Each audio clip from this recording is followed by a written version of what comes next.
wish Nikki Freeman loved me more than anyone in the world. I feel like you don't love me as much as I do. Spoilers ahead, and viewer discretion is advised. We have Bear, our main protagonist. Bear is absolutely obsessed with Nikki. He's had a crush on her for a very long time, but because of his overwhelming insecurity, he never had the courage to confess his feelings. Then one day, he finally sees an opportunity to be with her. He grabs it without stopping to think about the consequences. Instead of confessing honestly, Bear uses something called Wish Willow. It's a magical wish granting stick that allows each person to make only one wish in their lifetime. That's an important detail because the Wish Willow isn't evil, it's neutral. It grants exactly what you ask for. Some people make simple wishes and get exactly what they wanted with no obvious downside. The problem isn't the object itself, it's how people choose to use it. Every person only gets one wish, and once it's used, that's it. If you ever want to undo your wish, someone else has to use theirs to help you.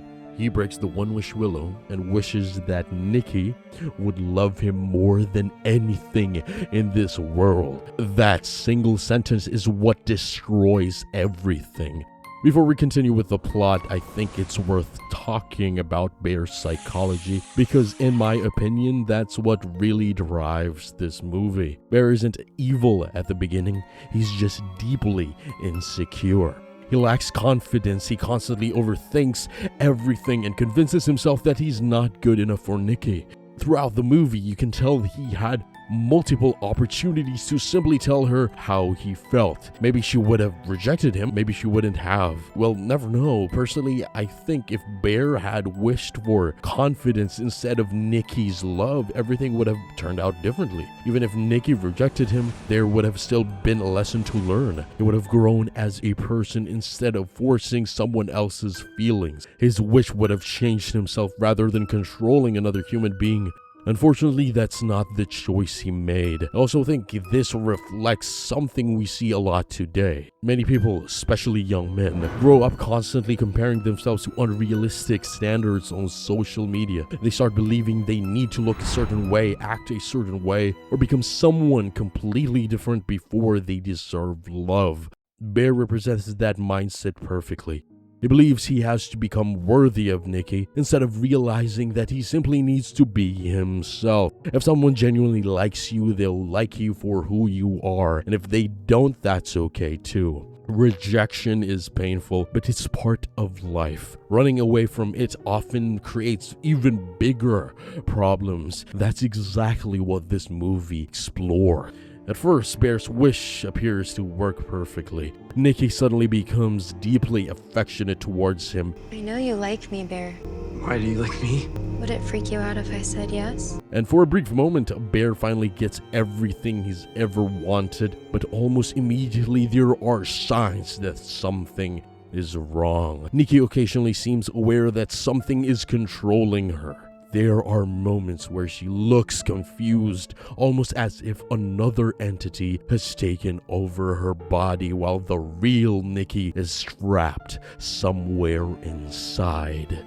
This is where the movie becomes incredibly disturbing. It also raises a huge ethical question because regardless of Bear's intentions, Nikki never consented to any of this.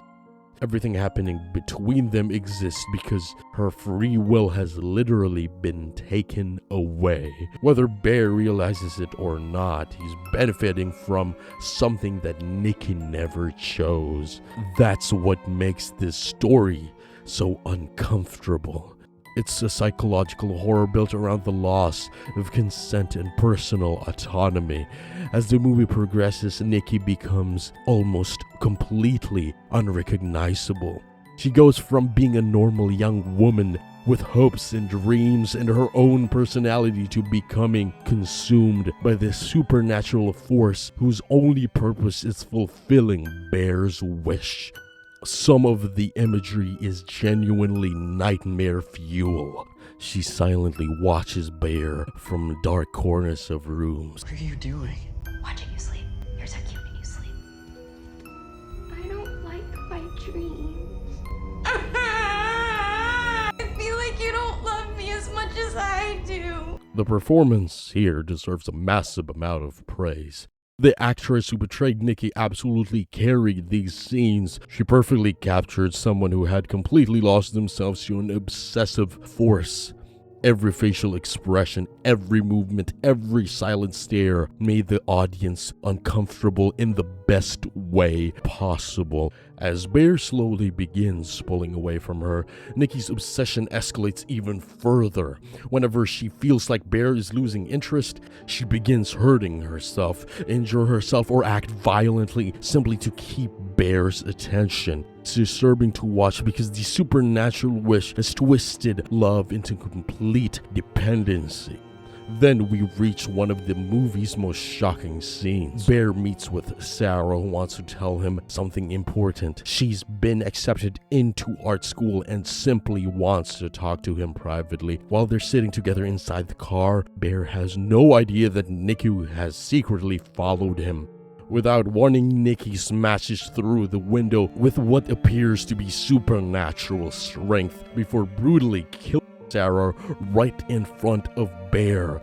Bear is completely traumatized. He can barely process what just happened.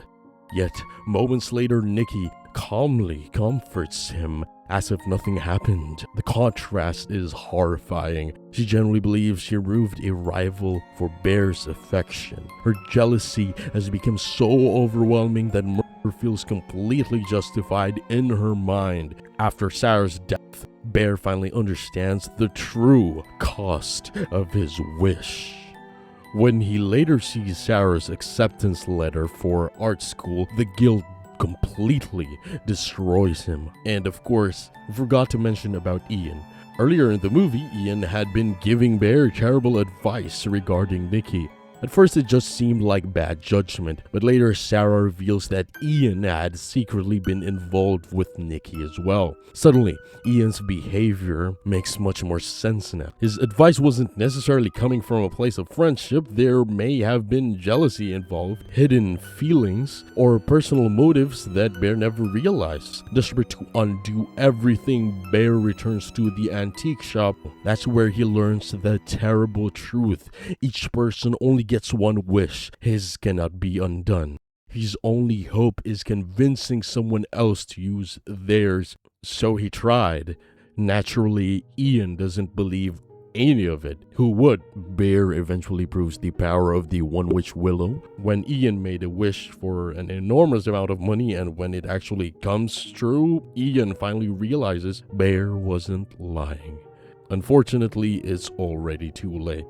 Before they can fix anything, Why can't you love me? Ian also becomes another casualty of Bear's original decision. By now, Bear realizes there's only one way to end everything. Earlier in the film, he learned that the wish only disappears if the person who made it dies. So Bear, who couldn't take everything anymore, planned to off himself. At first, he can't bring himself to do it. Then comes one of my favorite pieces of symbolism in the movie. At the very beginning of the story, we see Bear's pet cat lying dead after accidentally consuming pills inside the house. It's a small detail that doesn't seem important at first. Bear chooses those same pills himself. The opening scene quietly foreshadows the ending from the very beginning.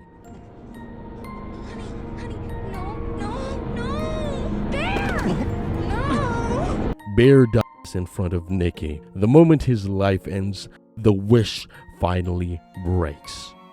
She attempts to end her own life as well, but the curse has already been lifted, and immediately realizes the horrific reality of everything that's happened. The damage, however, has already been done.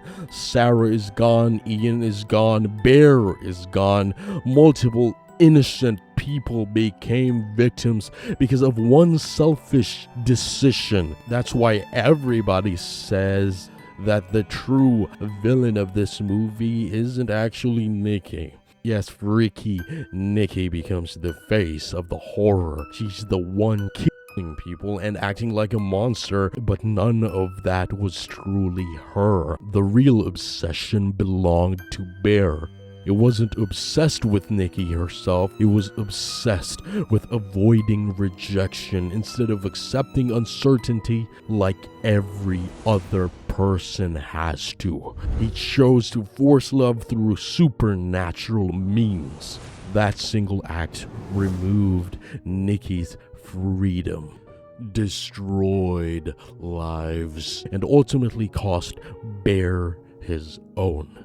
In the end, this isn't just a horror movie about obsession, it's a story about insecurity. It's about how fear, selfishness, and the refusal to accept rejection can become far more destructive than rejection itself.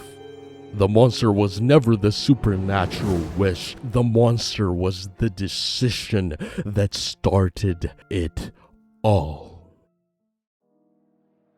Thank you so much for watching. If you like this movie, leave a like and subscribe. Comment down below. Even if it's criticism, we will read it and accept that. We won't delete any comments. If you like this, then help us grow this channel.